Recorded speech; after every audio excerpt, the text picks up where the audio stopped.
Pada malam ketujuh, Dunyazad berkata kepada kakaknya, "Kak, sempurnakanlah cerita tentang nelayan dan jin. Dengan senang hati, akan kulanjutkan jika Raja mengizinkannya," kata Ratu Syahrazad sambil menoleh ke arah Raja Syahraya. "Ceritakanlah," titah sang raja. Maka, Ratu Syahrazad meneruskan ceritanya. "Wahai raja yang bijak, ketika ikan-ikan selesai melantunkan syair, gadis cantik itu membalik wajan dengan tongkatnya dan segera menghilang ke celah dinding yang terbelah tempat ia muncul. Dinding dapur itu segera menutup kembali. Perkara ini tidak mungkin disembunyikan dari raja," kata wazir. Kemudian, wazir menghadap raja, memberitahukan hal aneh itu. "Aku harus mengetahuinya sendiri," ucap raja. Lalu, raja mengutus pengawal kepada si nelayan dengan perintah agar membawakan 4 ekor ikan seperti sebelumnya. Ia memberi tempo pekerjaannya hingga 3 hari. Lalu, nelayan pergi menuju danau. Beberapa lama kemudian, si nelayan datang ke istana dengan membawa 4 ekor ikan. Raja memerintahkan agar si nelayan diberi hadiah uang 400 dinar.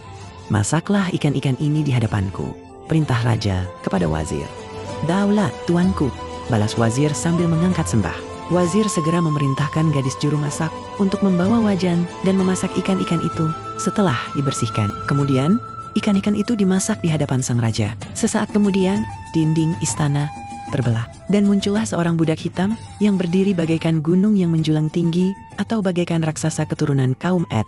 Di tangannya tergenggam selembar daun hijau. "Wahai ikan-ikan, wahai ikan-ikan semua, apakah kalian sudah menepati janjimu dulu?"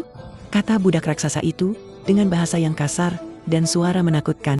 Ikan-ikan di dalam wajan itu mengangkat kepalanya dan berkata, Ya, kami menepati janji kami." Kemudian, semua ikan itu melantunkan syair. "Jika engkau kembali kepada kami, maka kami pasti kembali kepadamu. Jika engkau menepati janjimu kepada kami, maka kami pasti menepati janji kami kepadamu. Jika engkau meninggalkan kami hingga jauh darimu, maka kami pun akan membuatmu terpisah jauh dari kami." Kemudian, si budak raksasa mendekati wajan dan membalik ikan-ikan di wajan dengan tangkai daun hingga hangus. Setelah itu, si budak raksasa menghilang melalui tempat munculnya. Perkara ini tidak mungkin didiamkan saja. Pasti ikan-ikan ini memiliki rahasia, pikir sang raja. Lalu, raja memerintahkan agar si nelayan dihadirkan ke istana. Si nelayan itu pun berangkat ke istana. "Dari mana engkau mendapatkan ikan-ikan itu?" tanya raja ketika si nelayan sampai di hadapannya. "Hamba mendapatkannya di sebuah danau yang terletak di antara 4 gunung dan di balik gunung yang terletak di luar kota raja," jawab si nelayan. "Berapa harikah perjalanan menuju ke sana?" "Wahai raja junjungan hamba, perjalanan ke sana hanya memerlukan waktu setengah hari." Raja terkejut heran. Namun demikian, ia lalu memerintahkan para pengawal untuk berangkat ke danau yang dimaksud saat itu juga bersama si nelayan. Dalam perjalanan, nelayan mengutuk jin ifrit yang telah menyebabkannya terlibat dalam persoalan rumit ini. Rombongan kerajaan yang dipandu si nelayan berjalan mendaki gunung, kemudian menuruninya menuju sebuah hutan luas yang belum pernah mereka lihat seumur hidup. Sang raja dan seluruh pasukan merasa takjub tak terkira menyaksikan danau yang terletak di antara 4 gunung dan di dalamnya terdapat ikan berwarna-warni, merah, putih, biru, dan kuning. "Raja, berhenti. Apakah ada di antara kalian yang pernah menyaksikan tempat ini?"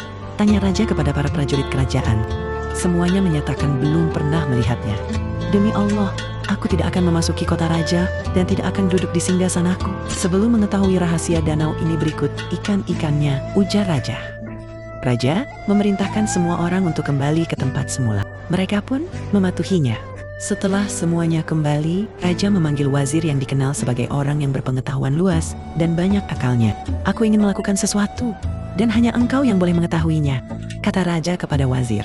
"Aku ingin sendirian malam ini mencari tahu rahasia danau ini berikut ikan-ikannya.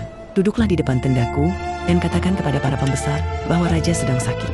Dan aku menyuruhmu untuk tidak mengizinkan siapapun yang hendak menemuiku. Jangan beritahukan kepada siapapun mengenai maksudku ini."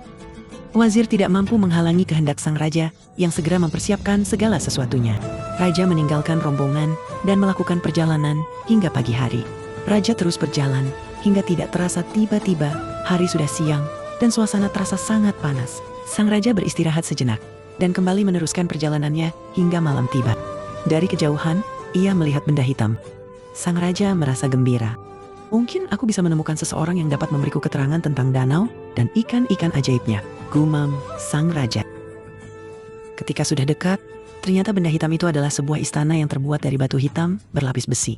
Salah satu pintunya terbuka, satunya lagi tertutup. Dengan gembira, sang raja mendekati pintu dan mengetuknya perlahan. Ia belum mendengar jawaban. Ia pun kembali mengetuk pintu itu sampai 3 kali. Namun, belum juga ada jawaban. Lalu, ia mengetuk 4 kalinya dengan ketukan yang lebih keras. Karena tidak juga ada jawaban, sang raja mengira bahwa bangunan itu kosong. Dengan memberanikan diri, raja masuk beberapa langkah ke dalam pintu itu. Ternyata, di sana ada lorong. Wahai penghuni istana, aku adalah orang asing yang sedang mengembara. Apakah kalian memiliki sesuatu yang bisa kujadikan bekal? Seru sang raja. Namun, tidak ada jawaban. Sang raja pun mengulangi kata-katanya sampai 3 kali. Tetapi tetap tidak ada jawaban. Dengan memberanikan diri, ia menapaki lorong itu, hingga akhirnya sampai di ruangan tengah istana. Ia tidak menemukan seorang pun di ruangan itu, kecuali permadani, kursi, kasur, dan bantal bersulam. Di tengah ruangan, terdapat air mancur yang di atasnya ada 4 patung singa dari emas merah. Dari mulut patung-patung singa itu, keluar air bagaikan permata dan mutiara. Sementara, di sekeliling air mancur itu, burung-burung kecil terbang berputar-putar. Di atas air mancur, terdapat jaring-jaring yang menjadi penghalang bagi burung-burung itu untuk terbang keluar istana melalui ruangan terbuka di atas air mancur. Dalam keheranannya, raja merasa kecewa karena tidak menemukan seorang pun yang bisa memberitahukannya mengenai danau dan ikan-ikan ajaibnya, ditambah lagi dengan 4 gunung kembar dan istana kosong itu. Kemudian, sang raja duduk termenung, memikirkan segala keajaiban yang ditemuinya. Tiba-tiba terdengar suara ratapan sedih yang sedang melantunkan syair. Ketika rasa sakit yang kuderita mulai pulih dan beban jiwaku terasa ringan, rasa rinduku justru menguap ke permukaan. Ketika rasa kantuk sudah kembali berbaikan denganku, dan aku sudah bisa memejamkan mata melepas penat tubuhku, kukira sudah berakhir keterjagaan siang dan malam, yang selalu memaksaku menyusuri takdir-takdir kelam. Ketika rasa rindu bangkit ke permukaan, maka aku menyeru kepada perasaan bahwa ia telah menambah beban pikiran. Wahai rasa rindu, janganlah kau berdiam di jiwa ini, pergilah, dan jangan pernah kembali. Ketika raja mendengar syair duka itu, ia segera bangkit mencari asal suara. Lalu, ia menemukan sebuah tirai tergantung di pintu masuk menuju ruang pertemuan. Raja menyingkap tirai. Tampaklah seorang pemuda sedang duduk di atas ranjang yang terangkat 1 hasta dari lantai. Pemuda itu sangat tampan, tubuhnya kokoh, suaranya terdengar merdu dan jernih. Keningnya bagai rangkaian bunga, pipinya berwarna kemerah-merahan. Ketampanan pemuda itu dapat dilukiskan dengan syair berikut. Tubuhnya ramping, rambutnya hitam dan indah, kening melengkung bagai bulan sabit kembar merekah. Seluruh makhluk tertunduk hina saat memandangnya di kegelapan malam maupun di kala terang bertabur cahaya. Alangkah jernihnya kedua bola mata yang indah itu ketika menebar pandang ke penjuru semesta. Alangkah suburnya rambut dan kening yang membentuk setengah lingkar, bagai tumbuhan hijau menebar aroma segar. Alangkah indahnya raut wajah itu, berwarna merah semu dengan titik hitam lembut di lambaian bulu. Dengan rasa gembira yang tak terkira, sang raja memberi salam kepadanya. Pemuda itu memakai baju sutra bersulam emas. Keindahan pakaiannya tidak dapat menutupi kesedihan yang masih tersisa di wajahnya. Ia menjawab salam sang raja dan berkata, "Tuan, hamba mohon maaf karena tidak berdiri menyambut Tuan," kata pemuda itu setelah menjawab salam sang raja. "Wahai anak muda, sudilah kiranya engkau memberitahukan rahasia danau dan ikan-ikannya yang berwarna-warni, juga tentang istana ini.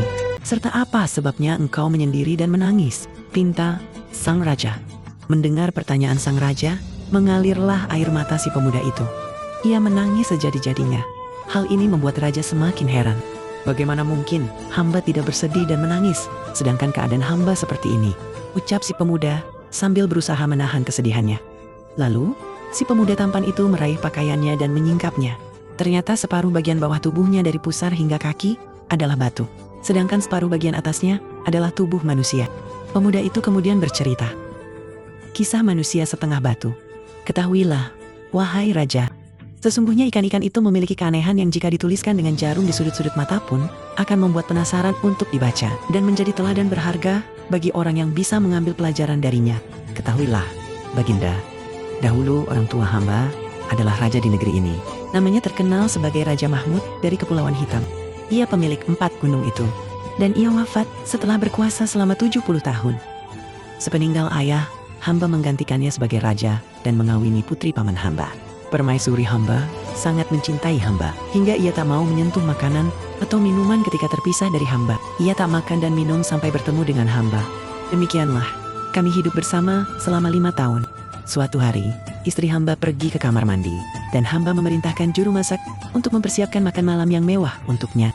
Lalu, hamba masuk ke kamar pribadi hamba untuk beristirahat seraya memerintahkan 2 orang jariah untuk menemani hamba. Keduanya mengikuti hamba. Hamba berbaring dan mereka duduk di dekat kepala dan kaki hamba. Namun, hamba tidak dapat tidur. Hamba memikirkan istri hamba yang belum juga keluar dari kamar mandi. Hamba berbaring dengan mata tertutup, sedang jariah-jariah itu menemani hamba. "Hai Masudah, sungguh kasihan tuan kita ini karena memiliki istri yang mengkhianatinya," kata jariah yang berada di dekat kepala hamba kepada jariah satunya yang bernama Masudah. "Apa yang bisa kita katakan? Semoga Allah melaknat semua istri yang berkhianat dan suka melacur. Sungguh tidak pantas bagi seorang raja seperti tuan kita ini memiliki istri seperti anjing yang setiap malam selalu pergi berzina. Apakah tuan kita tidak menyadari bahwa permaisuri tidak pernah mendampinginya setiap malam?" Ucap Masudah. "Sungguh kasihan. Semoga Allah menyiksa permaisuri yang jahat itu. Ia selalu memasukkan sesuatu ke dalam minuman Baginda menjelang tidur. Setelah meminumnya, Baginda akan tertidur seperti orang mati. Kemudian, ketika pagi tiba, permaisuri pezina itu pulang dan membawi hidung Baginda dengan asap dupa hingga beliau terbangun," ucap temannya Masudah. Saat mendengar percakapan kedua jariah itu, hamba merasa sangat gusar dan tidak sabar menunggu datangnya malam. Ketika istri hamba kembali dari kamar mandi, makanan untuk kami telah disediakan. Namun, kami hanya makan sedikit. Lalu, kami beristirahat di kamar dan aku pura-pura meminum isi gelas yang tanpa sepengetahuan istri hamba telah kubuang. Hamba sudah merebahkan diri dan berpura-pura telah tertidur. "Tidurlah. Semoga engkau tak akan bangun selamanya. Demi Tuhan, aku tidak senang hidup bersamamu," kata istri hamba. Lalu, istri hamba mengenakan pakaian, memakai wewangian asap dupa, dan pergi keluar istana dengan membawa pedang hamba. Hamba bangun dan mengikutinya ketika ia meninggalkan istana. Di depan gerbang kota raja, ia mengucapkan kata-kata yang tidak hamba pahami. Seketika, kunci gerbang terjatuh dan pintu gerbang terbuka. Maka, ia keluar dengan leluasa. Hamba terus mengikuti langkah istri hamba hingga ia tiba di sebuah lorong yang terbuat dari daun-daun pohon palma menuju ke sebuah bangunan berkubah yang terbuat dari batu bata. Setelah ia masuk ke dalam bangunan itu, hamba memanjat kubahnya. Ketika hamba melihat ke dalam, tampak istri hamba sedang berhadapan dengan seorang tua berkulit hitam, berpakaian lusuh, duduk beralaskan jerami. Istri hamba bersujud di hadapannya. "Kenapa engkau terlambat? Seluruh saudaraku sudah sejak tadi hadir di sini. Mereka berpesta dengan teman wanitanya masing-masing, sedangkan aku sendirian, dan aku takkan mabuk bersama mereka jika engkau tidak datang," kata orang tua itu.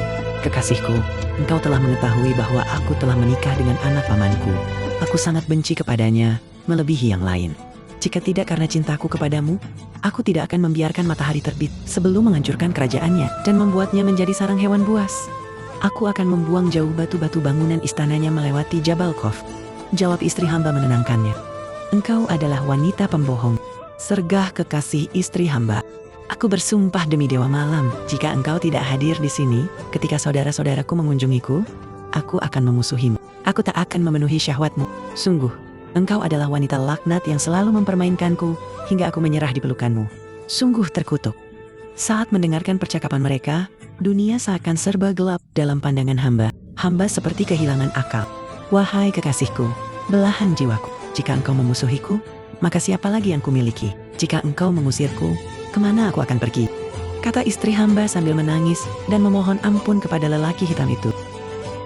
Beberapa saat kemudian, istri hamba terlihat gembira. Ia melepas pakaian luarnya. "Kekasihku, apakah engkau mempunyai sesuatu yang bisa dimakan?" tanyanya. "Bukalah mangkok besar itu. Makanlah sepuasmu," kata si lelaki hitam dengan ketus. Ketika istri hamba membuka mangkok besar, ia menemukan sisa-sisa tulang tikus. Lalu, ia memakannya dengan lahapnya. "Di dalam kendi itu ada sedikit hamar, minumlah," kata si lelaki hitam lagi. Kemudian, istri hamba meminum hamar. Setelah mencuci tangan, ia mendekati si lelaki hitam, melepas pakaian, dan berbaring di sampingnya. Keduanya berpelukan. Saat itulah, hamba turun dari atas kubah dan langsung masuk melalui pintu. Hamba segera menyambar pedang yang dibawa oleh istri hamba dan menebaskannya ke kepala lelaki hitam itu. Hamba mengira lelaki hitam itu telah mati. Tidak terasa, fajar mulai menyingsing. Ratu Syahrazad memotong ceritanya untuk dilanjutkan pada malam selanjutnya. Ketika pagi sudah sempurna, Raja Syahrayar berangkat ke Balai Irung Kerajaan, mengurus pemerintahan hingga Balai Irung Kerajaan ditutup pada sore hari.